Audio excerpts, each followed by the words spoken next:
আজকের আলোচনাটি হচ্ছে 4 সংখ্যার মানুষেরা কেমন হয়ে যায়। 4, 13, 22 আর 31 সংখ্যায় যাদের জন্ম ইংরেজি মাসে, যারা এই তারিখে জন্মেছেন তারা কেমন হয়ে থাকেন। 4 মানে আমরা জানি রাহু। রাহুর সংখ্যার মানুষেরা কেমন আজ বলবো আপনাদের। রাহু মানেই কি খারাপ আপনারা ভাবেন? না, এটা কিন্তু নয়। রাহু মানেই যে পুরো খারাপ এটা নয়। রাহু ছিল অসুর বংশে, তাই কি খারাপ? কখনো না। রাহুরও অনেক কারকতা আছে। রাহুর কারকতা হচ্ছে মোহমায়া, ছলনা। বুঝলেন? রাহু সমুদ্র মন্থনের সময় অমৃত পান করার জন্য লাইনে দাঁড়িয়েছিল, আপনারা জানেন। অমৃতও খেয়েছিল, কিন্তু রাহুর প্রচুর বুদ্ধি। রাহুর কিন্তু মাথা আছে, ধন নেই। কিন্তু এই সংখ্যার মানুষেরা রাহুর মতনই অবশ্যই রাহুর কারকতা এদের মধ্যে থাকবে।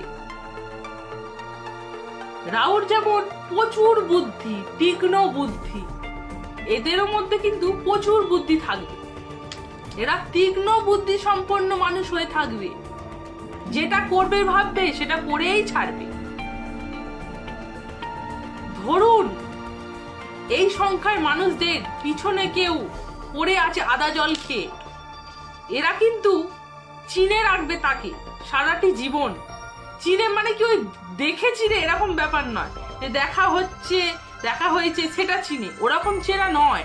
এরা সারা জীবন চিনে রাখবে তাদের। এই সংখ্যার মানুষেরা পরে কিন্তু সেই ব্যক্তির সাথে তারা কোনো মতেই সম্পর্ক রাখার চেষ্টাও করবে না, একবারের জন্যও না।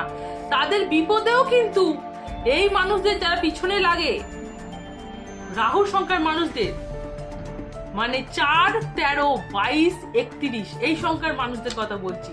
পিছনে ধরুন কেউ পড়ে আছে আদা জল খেয়ে, মানে পিছনে লাগবে যেটাকে বলা হয়। যদি ভাবে যে এদের মজা দেখাবে, তারপর ধরুন এই সংখ্যার মানুষেরা জানলো কোনো কারণে, এরা কখনো তাদের সাথে সম্পর্ক রাখবে না। এরকমই জেদি, তেজি, যদি ভাবে ক্ষতি করবে তো তারপরেই ছাড়ে। কিন্তু এদের পিছনে না লাগলে এরা কখনো করে না। আপনারা জানেন যে রাহু কেমন হয়। রাহুর তীক্ষ্ণ বুদ্ধি, তাই তারা বুদ্ধি দ্বারাই কাজ করতে পছন্দ করে।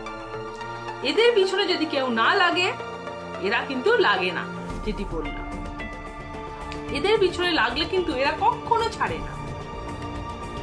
এরা এরকমই হয়ে থাকে, কারণ রাহুর কিন্তু মাথা আছে, ধন নেই, তাই প্রচুর বুদ্ধি। যে খাটবে লোকের হয়ে, এরা এরকমটা করে না। এরা লোককে খাটাবে, এরকম এদের মানসিকতা থাকে। আমার নেক্সট ভিডিওটি আসছে 5 সংখ্যার মানুষদের নিয়ে। 5 মানে বুধ, তাই বুধের সংখ্যার মানুষেরা কেমন হয় সেটি আপনাদের বলবো।